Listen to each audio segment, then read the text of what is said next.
My new vlog शान बेबो foodies. तो आज है करवा चौथ और आप सभी को करवा चौथ की बहुत सारी बधाइयाँ। तो अभी दिन का बज रहा है 2 और अब जा रही हूँ मैं खाना बनाने के लिए, क्योंकि जो भी करवा चौथ पे रात में बनेगा उसकी तैयारी अभी से ही करना शुरू कर देते हैं, ताकि जो है जब तक मतलब कि जब तक पूजा का समय हो तब तक सब तैयार हो जाए और फिर खुद भी तैयार होना पड़ता है। तो चलिए आज का शुरू करते हैं व्लॉग और बनाते हैं अच्छा अच्छा खाना और रात में करते हैं पूजा। तो फिर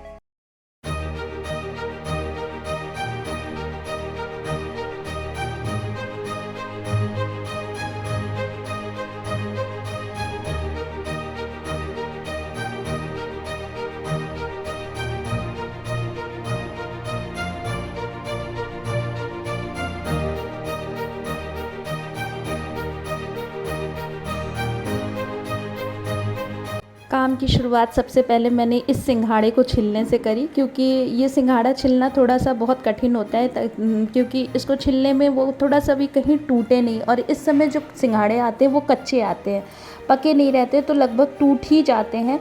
लेकिन कोशिश करते हैं कि वो ना टूटे। और जितने जगह जितने घरों में भी करवा चौथ मनाया जाता है वहाँ पर हर जगह थोड़ा रीति रिवाजों में अलग तो होता ही है, सब जगह थोड़े थोड़े डिफरेंस आपको दिख ही जाएंगे। तो मेरे घर में जैसे करवा चौथ मनाया जाता है मैं उस तरह से मनाती हूँ। तो और एक चीज़ मुझे कॉमन लगती है हर जगह कि करवा चौथ में ये जो चावल होता है जो, और स्पेशली जो नया चावल आता है उसका सब जगह यूज़ होता है। तो चावल का हम लोग भी यूज़ करते हैं और सब लोग अलग अलग तरीके से चावल को, कोई लड्डू बनाता है तो कोई चांद तारा बनाता है, तो कोई खीर बनाता है, कोई फरा बनाता है। मतलब अलग अलग तरह से करवा चौथ बनता है, लेकिन मेन चीज़ चावल का होता है, वो लगभग सभी घरों में यूज़ होता है। तो सिंघाड़े छिलने के बाद मैंने सबसे पहले ये जो मेरा ये करवा आया था इसको मैंने ऐपन से रंग दिया। और ऐपन जो है वो हल्दी और ये चावल को पीस के बनाया जाता है। तो मैंने सबसे पहले इसको रंग दिया ताकि ये जब तक पूजा करने का समय हो तब तक ये सूख जाएगा, तो फिर पूजा करने में दिक्कत नहीं होगी। तो ये मैं कर रही हूँ कि 3 करवा है, 2 मेरे और 2 भाभी के। एक मेरा जो है वो मायके से करवा आया हुआ है। तो ये देखिए ये करवा, और इसको हर साल पूजा करते हैं और फिर रख देते हैं। और मिट्टी वाला करवा तो साल भर रख करके उसको मतलब रखना पड़ता है ठीक से, फिर उसके बाद आप चाहे उसका जो करिए, लेकिन साल भर इसको ठीक से रखना पड़ता है, हटा करके कहीं ऊपर रख दिया जाता है। तो इस तरह से मैंने सारे करवा में ऐपन लगा करके उसको सूखने के लिए रख दिया। और ये अब भाभी जो है वो चने की दाल को मतलब कि उबाल दी, चने की दाल को छौंक करके उसको पका ली, क्योंकि दाल की पूड़ी बननी है। और आधा दाल का मतलब हम लोग ने पका लिया, उसकी पूड़ी बनाएंगे, और आधा कच्चा पीस लिया, उसमें अदरक और मिर्ची डाल करके उसका फरा बनाएंगे। तो और आज के दिन हम लोग लहसुन और प्याज यूज़ नहीं करते, भगवान की पूजा में तो बिल्कुल नहीं यूज़ करते। सब्जी भी जो बनाते हैं परिवार के पूरे खाने के लिए, उसमें भी हम लहसुन प्याज आज के दिन नहीं डालते। तो ये भाभी इधर ये दाल को पीस रही है और मैं जो हूँ वो चावल मिला करके आटा सान दूँगी। आटा और उसमें चावल का आटा थोड़ा सा मिला करके उसको मतलब कि आटे को गूँथ लूँगी, ताकि उसका फरा बनाना है। और एक तरफ मैंने ये दूध चढ़ा दिया, क्योंकि मुझे खीर भी बनानी है। और दूध तो मैं सबसे पहले चढ़ा देती हूँ खीर के लिए, क्योंकि खीर जितनी ज़्यादा दूध पक जाता है खीर उतनी ही अच्छी होती है, तो फिर उसका खाने का टेस्ट अलग होता है। तो फिर आटा मैंने फरा वाला उसको हटा दिया गूँथ करके। अब उसके बाद मैंने दाल की पूड़ी का भी आटा बना दिया, और थोड़ा सा दूध मेरा गैस पे बह गया। लेकिन फिर उसके बाद क्योंकि मेरा आगे वाला जो गैस है वो थोड़ा तेज़ है, तो वो थोड़ा सा बही जाता है। पीछे वाले पे मैंने डाल दिया, दूध को चढ़ा दिया, और अब मैं जल्दी से फरा बना रही हूँ। और ये देखिए आटे को, अरे ये चने की दाल जो कच्ची वाली है उसको पीस करके इस तरह से गुजिया की तरह इसके अंदर भर करके इसको पानी में उबाल दिया जाता है। और जब ये पक जाती है तब इसके बाद, ऐसे तो इसको कच्चा ही मतलब कि उबालने के बाद ही हम लोग चढ़ा देते हैं, लेकिन वैसे इसको खाने का तरीका कुछ लोग कच्चा खाते हैं, कुछ लोग इसको फ्राई कर लीजिए तो और अच्छा इसका टेस्ट हो जाता है। जैसे राई, मीठी नीम, प्याज, इन सबको डाल करके इसको फ्राई कर लीजिए तो इसका टेस्ट दुगना हो जाता है। तो इतना मैंने कर लिया और बगल में अब भाभी जो है वो खीर के लिए चावल को देसी घी में फ्राई कर रही हूँ। थोड़ा सा चावल को फिलौने के बाद उसको मिक्सी में थोड़ा सा तोड़ लेते हैं, उसके बाद उसको देसी घी में फ्राई करके तब उसको दूध में डालते हैं तो उसका टेस्ट और अच्छा हो जाता है। और हमारे यहाँ जो करवा होता है उसके ऊपर जो प्याली रखी जाती है उसके ऊपर गेहूँ रखा जाता है और गेहूँ को थोड़ा सा भून लिया जाता है देसी घी में। तो वो भी भाभी कर रही हैं, गेहूँ को भून रही हैं। और ये मैं इसको देख रही हूँ फरा पका कि नहीं, तो चाकू थोड़ा सा उसके अंदर डाल करके मैंने देख लिया। अगर चाकू में नहीं चिपका तो इसका मतलब फरा पक गया है। तो ये देखिए फरा पक गया और मैं इसमें एक छलनी में इसको निकाल करके रख दूँगी और जब ये ठंडा हो जाएगा तब फिर इसको अलग बर्तन में रख दूँगी।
और अब मैंने एक तरफ गोभी फ्राई कर लिया क्योंकि गोभी आलू की सब्ज़ी रस्से में बननी थी और कद्दू की सब्ज़ी सूखी में बननी थी, तो वो मैं बना रही थी। तो और एक दूसरी तरफ मैंने दाल भर की पूड़ी को तलना शुरू कर दिया। तो ये मैं पूड़ी बना रही हूँ और उस तरफ मैंने कुकर पे भाभी सब्ज़ी बना रही हैं। तो ये दोनों काम भी हो जाएंगे क्योंकि अब लगभग शाम का 5 साढ़े 5 बज चुका था। तो अब अंधेरा, और अब जाड़े में अंधेरा बहुत जल्दी होता है, इसलिए बहुत घबराहट से होने लगती है कि बड़ी रात हो गई, लेकिन समय थोड़ा सा कम ही रहता है। लेकिन बज रहा था 5:30। तो इतना थोड़ा सा इस टाइप का खाना पूरे परिवार के लिए बनाने में समय तो लग ही जाता है, इसीलिए मैं बहुत ज़्यादा अब की बार तैयार भी नहीं हो पाई। तो जल्दी से मैंने पहले सब पूरे घर के लिए पूड़ी बना ली और भाभी उधर सब्जी बना रही हैं।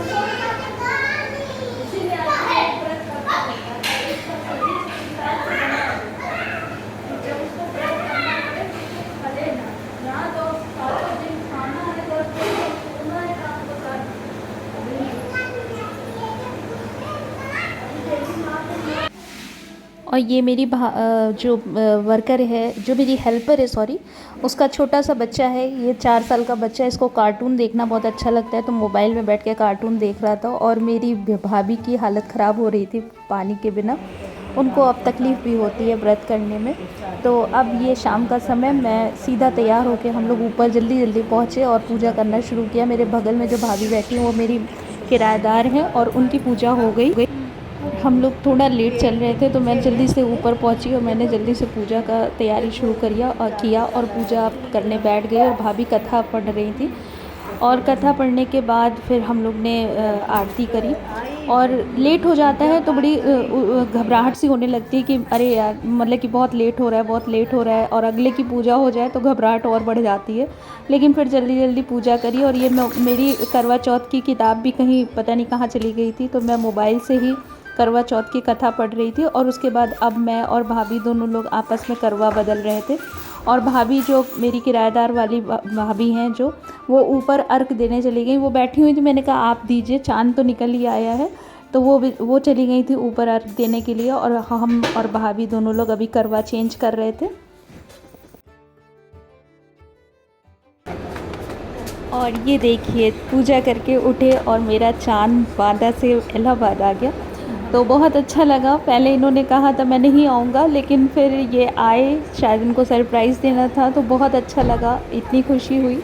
पहले तो मैंने सोचा था वीडियो कॉल करके ही मुझे अपना व्रत पूरा करना पड़ेगा, लेकिन जब ये आ गए तो बहुत अच्छा लगने लगा, बहुत खुशी हो गई। तो बस पूजा ही करके उठी थी और तैसे ही ये आ गए, तो अब मेरा व्रत पूरा हुआ जा कर के, बहुत अच्छा लगा देख कर के। तो अब मैं आरती कर रही हूँ ऊपर की साइड, और चाँद निकल आ गया था। जो मेरी ऊपर भाभी थी वो छत पे अर्घ दे रही थी, लेकिन अभी मैं आरती कर रही थी, तब तक ये भी आ गए थे ऊपर।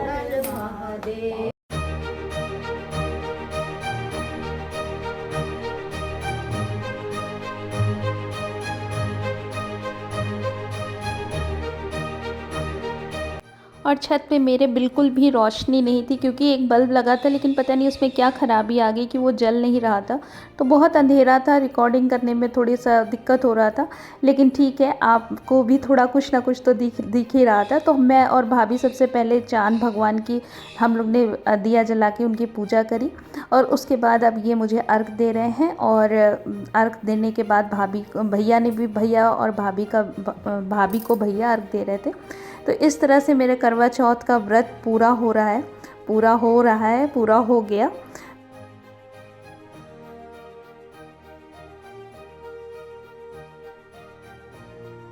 भवन की स्थिति देख सकते हैं। ये है माँ, ये है ईशु भैया, और ये है हमारी प्यारी मम्मी, जो कि उठी हैं पूरे दिन का करवा चौथ व्रत करके। अब हम मम्मी के लिए ये प्लान, ये मम्मी देखो, ऐसे बच्चे मिले हैं क्या? इतने ज़्यादा वफादार बच्चे। कोल्ड ड्रिंक लाए हैं आप लोगों के लिए, चलिए, जिसमें पापा का 50% इन्वॉल्व था। हाँ, मिठाई सब पता नहीं। इधर ओके आहा आ गए। इधर 3, 2, 1 इधर। अरे इधर फोटो तो खींच लेते, चलो ठीक है। और पूजा करने के बाद मैंने सबका खाना निकाल दिया। तो भैया, ईशू, मम्मी, ये लोग सब लोग खा लिए थे। ये थोड़ा देर रेस्ट किए, क्योंकि तुरंत बांदा से आए थे, तो थोड़ा ये नहाए, उसके बाद ये रेस्ट किए। तो ये थोड़ा सा देर से खाना खा रहे हैं, और मैं और भाभी हम लोग ने बाद में खाना खाया। तो अब ये देखिए मेरी कुछ फ़ोटोग्राफ जो मैंने करवा चौथ पे ली हुई थी, तो आप भी इसको देखिए। और कैसा लगा आपको आज का व्लॉग? आई होप अच्छा लगा होगा। अगर अच्छा लगे तो लाइक करिए, शेयर करिए, कमेंट करिए, और प्लीज़ मेरे चैनल को सब्सक्राइब ज़रूर से करिए। मिलते रहिए मुझसे हर एक नए व्लॉग में। तब तक के लिए good bye and good night.